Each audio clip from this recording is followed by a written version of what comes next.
que foi, Larissa? Vocês assistiram a aula do Arnaldo? Ah, pera aí, Larissa. É Vamos porque eu continuar aqui. perdi a aula do Arnaldo. Esqueci. Tá. Depois eu terminar aqui que a gente tá com o tempo corrido, tá? Depois vocês veem aí. Deixa eu falar um negócio com vocês. Então nós finalizamos semana passada, semana retrasada, com a origem dos primeiros seres vivos, né? Como surgiu as primeiras moléculas orgânicas do planeta Terra, que tinham aquela metano, amônia, água, hidrogênio. Aí tinha as descargas elétricas, porque não tinha ainda camada de ozônio, tinha muitos raios UV do Sol. Então isso foi juntando e puderam ser formados as primeiras moléculas orgânicas, né? Claro que depois com a capacidade de se duplicar, né? Com material genético, capacidade de ter uma membrana em volta para delimitar o que estava dentro e o que estava fora, surgiram as primeiras células, né? E como esses eram esses primeiros seres vivos, então obtinham seus alimentos. Aí começou as hipóteses, né? Se surgiu a primeira célula lá, essa célula ela era heterótrofa, ela era autótrofa, elas conseguiam obter seu alimento a partir da luz do sol, igual os vegetais fazem hoje, ou elas tinham que englobar esses alimentos, essas outras matérias orgânicas para elas conseguirem fazer o metabolismo dela. Então começou todas essas teorias, né? Claro que aí teve a hipótese heterotrófica, que as primeiras células elas eram heterótrofas, né, ou heterotróficas, e a hipótese autotrófica. Uma célula, gente, heterótrofa, uma célula heterotrófica, ela é mais simples do que uma célula autótrofa, né? Claro que uma célula que ela vai lá e obtém o alimento dela já pronto ali, né? Ela vai ser mais simples do que uma célula que ela vai ter que produzir o alimento dela a partir, tipo, igual as células vegetais, né? Elas pegam a luz do sol e transformam isso em açúcar, né? E transforma isso em glicose para gerar energia para ela mesma, né? Então isso é um processo muito mais complexo do que a gente que vai lá, pega um pedaço de pão, coloca dentro da boca e tem a glicose ali né? Já dá a glicose pronta para a célula, né? Nosso estômago já faz lá a digestão e o nutriente já vai para dentro da célula de boa. Então, uma célula autótrofa, ela é mais complexa do que uma célula heterotrófica. Então, a principal hipótese é que as primeiras células, elas eram heterotróficas, tá? Então, os primeiros seres vivos eram heterótrofos, sustentada pelo fato desses serem bioquimicamente mais simples do que os autotróficos. E a hipótese autotrófica defende que os primeiros seres vivos seriam capazes de produzir seu próprio alimento através de quimiossíntese, não fotossíntese, mas quimiossíntese. Vamos falar um pouquinho mais disso. Então, essa primeira hipótese é heterotrófica. A fonte de glicose, então, ia ser aqueles coacervados que já estavam ali naqueles mares primitivos, né? Então, aquelas próprias moléculas que estavam sendo formadas seriam fonte de alimento para essas células que também estavam ali sendo formadas. Nutrição por fermentação. O primeiro organismo, então, ia ser um heterótrofo fermentador, porque não tinha oxigênio naquele instante na atmosfera, né? Então eles tinham que fazer um processo anaeróbico, né? Então eles não tinham como eles fazerem respiração celular, eles pegarem oxigênio ainda, né? Porque ainda não tinha esse gás oxigênio. Então o primeiro organismo ele era um organismo heterótrofo fermentador. Com isso aumenta o CO2 na atmosfera, né? Porque o processo de fermentação libera gás carbônico, né? Lembra quando a gente viu lá o pão, né? Que libera gás carbônico, que forma aquelas bolinhas do pão. Quando vai fazer cerveja, vinho, libera o gás carbônico, né? Então aumenta esse gás carbônico na atmosfera. Aí o que acontece? Esses coacervados, essa matéria orgânica naqueles mares primitivos, começam a ficar escassos. Começa a crescer tanto o número de células ali, que esse alimento começa a ficar escasso. Então, começa a surgir o primeiro o primeiro ser vivo capaz de pegar esse gás carbônico da atmosfera, né, e produzir o próprio alimento. Claro que não só com gás carbônico, né, mas o gás carbônico está ali, começou. Enfim, o heterótrofo fermentador começa a aumentar a quantidade de gás carbônico na atmosfera, os coacervados lá que eles pegam como alimento começa a ficar escasso. Nisso, essa hipótese heterotrófica fala que depois surgem os primeiros seres autotróficos anaeróbicos que vão utilizar esse gás carbônico que está na atmosfera agora em uma outra fonte de alimento, sem ser esses coacervados como fonte de energia. Então aí vão surgir os primeiros autotróficos anaeróbicos, tá? Eles surgem então do heterotrófico fermentador. Entenderam isso? Ou ficou complexo? Sim. Beleza, então. Então essa é a primeira hipótese, a hipótese mais aceita, que é a hipótese heterotrófica, que os primeiros seres vivos eles faziam fermentação, não tinha oxigênio no ambiente, então eles tinham que fazer fermentação, tá? Porque era anaeróbico, eles não utilizam oxigênio.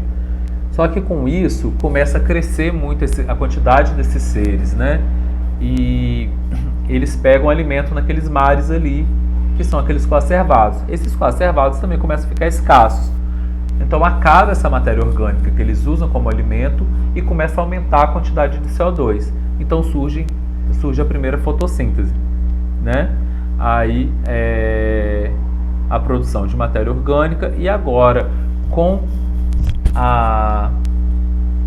o surgimento desses primeiros seres que pegam gás carbônico, né, como para fazer fotossíntese, o que é o produto da fotossíntese? Pega gás carbônico e libera oxigênio. Então começa a aumentar a quantidade de gás oxigênio na atmosfera. Então surgem os primeiros seres que vão fazer respiração aeróbica. Beleza, gente?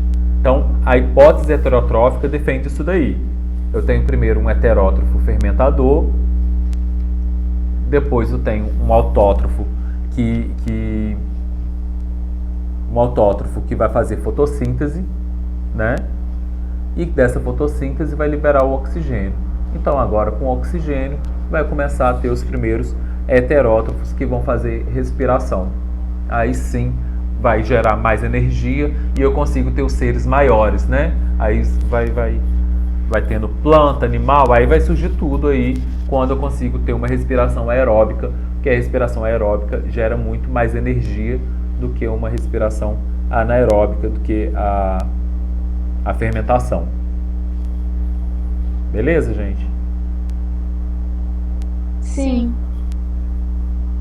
E tem uma outra hipótese também, que fala da hipótese autotrófica, que os primeiros seres vivos surgiram em ambientes extremos, que fala que não, que essa hipótese heterotrófica está errada, que os primeiros seres vivos vieram lá do fundo dos mares, onde tinha aquelas fontes que vinham água termal lá dos vulcões, né? Aquelas fontes vulcânicas lá no fundo dos oceanos, que liberam muito enxofre, muito metano, né? Muito desses metais, e eles conseguiam fazer essas quimiossinteses utilizando enxofre, utilizando esses metais para poder fazer fermentação a partir disso. Então, essa hipótese autotrófica defende que os primeiros seres vivos eles faziam quimiossíntese para poder fazer uma fermentação para poder obter para obter os seus alimentos, né? E como que eles faziam esse processo? Lá no fundo dos oceanos, utilizando esses metais como fonte de energia, né? Vocês podem ver nessa reação aqui que não tem oxigênio ainda, né? Então eles utilizam enxofre, utilizam os metais que eles tinham lá no fundo dos oceanos para poder obter energia, tá, gente? Mas essa hipótese é a hipótese menos aceita.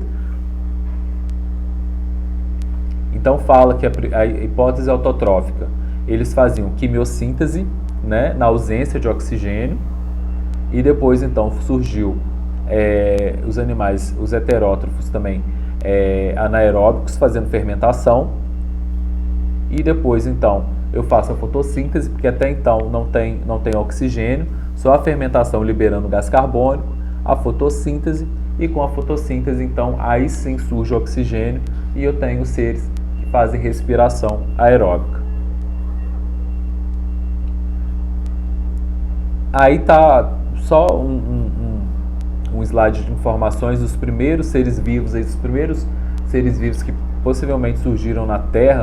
Eles são chamados de estromatólitos, gente. Ainda tem desses estromatólitos lá na Groenlândia e na Austrália, tá?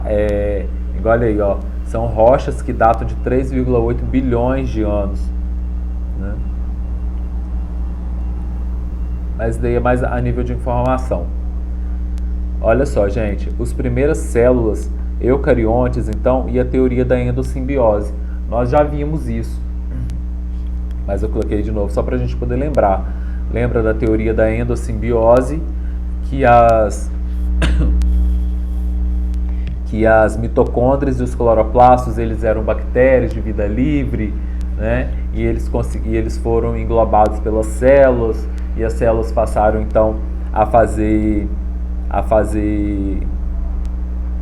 respiração celular, porque as bactérias, os cloroplastos são responsáveis por fazer fotossíntese. Então essas organelas que geram energia, né, elas vieram de bactérias de vida livre, né, dos primeiros, e é dessa época, né, é da época do surgimento dos primeiros seres vivos, das células eucariontes, do surgimento das células, que aconteceu essa teoria da endossimbiose, que a mitocôndria e o cloroplastos, eles eram bactérias de vida livre. Então eles conseguiram, a célula englobou, né, para poder obter o alimento, e essas células precisavam, então foi benéfico para essas células que esses seres vivos ficassem dentro dela, porque as mitocôndrias são responsáveis por fazer essa respiração celular, né, gera muito mais energia para a célula, e essas bactérias elas ficavam protegidas aí dentro das células, né, obtinham os alimentos delas sem esforço, então elas ficaram aí, e aí surgiu essa teoria da endossimbiose, né? E a célula eucarionte também, a teoria das células eucariontes foi que era uma célula procarionte. Qual que é a diferença, né, de uma célula eucarionte para uma célula procarionte? Que a célula eucarionte ela tem organelas membranares, complexo de Golgi, retículo endoplasmático, tem a carioteca em volta do núcleo, e a célula procarionte não teve nada disso. E essa teoria do surgimento das primeiras células eucariontes é que as células elas eram assim procariontes, igual uma bactéria, e elas começaram a sofrer evaginações, né, invaginações na verdade. Começaram a sofrer invaginações. Essa membrana plasmática ela começou a entrar para dentro da célula, né, e formar compartimentos. E surgir então a célula eucarionte que a gente tem hoje, cheia aí de membrana, que parece realmente compartimentos, igual o complexo de Golgi, retículo endoplasmático, é um monte de dobradura da membrana plasmática, e acaba que cada um aí, com o passar de milhões e bilhões de anos, cada um ficou com uma função diferente, né? Igual o complexo de Golgi tem uma função, retículo endoplasmático liso, rugoso, lisossomo, a carioteca, né? Isso tudo surgiu então com as invaginações aí de membrana plasmática. Quando fagocitaram então a teoria da simbiose, né? Quando fagocitaram procariontes, fotossintetizantes, os eucariontes também puderam realizar fotossíntese e produzir seu próprio alimento. Surgiram assim os primeiros eucariontes aeróbicos e fotossintetizantes, né? Então, a partir do momento que os eucariontes enfiaram uma cloroplasto para dentro dela, né? No caso das plantas, eles começaram a possuir a capacidade de também fazer fotossíntese e respiração celular, né? No caso das mitocôndrias. Essas células, então, essas primeiras células que surgiram elas começaram a se unir. As células eucariontes podem ter passado a viver reunidas em colônias, formando os primeiros indivíduos formados por múltiplas células, os chamados pluricelulares. Os seres que viviam nessas colônias começaram a dividir o trabalho de realização de funções vitais e dessa forma aparecem as diferenciações dos tecidos, né, e órgãos e funções aí diferenciadas. Então essas células eucariontes, elas começaram a viver em colônia, né, e depois, com o passar de milhões de anos, elas começaram né, com o passar do tempo, elas começaram a dividir o trabalho, né? Cada uma fazia uma função, e aí surgiu então a diferenciação em tecidos diferentes, e aí surgiu então os indivíduos pluricelulares, né? Igual nós temos aí indivíduos completamente complexos, igual nós, por exemplo, somos, com células aí, todas com o mesmo material genético, mas cada uma desempenhando uma função diferente, né? E é isso. A aula de hoje foi curtinha, gente.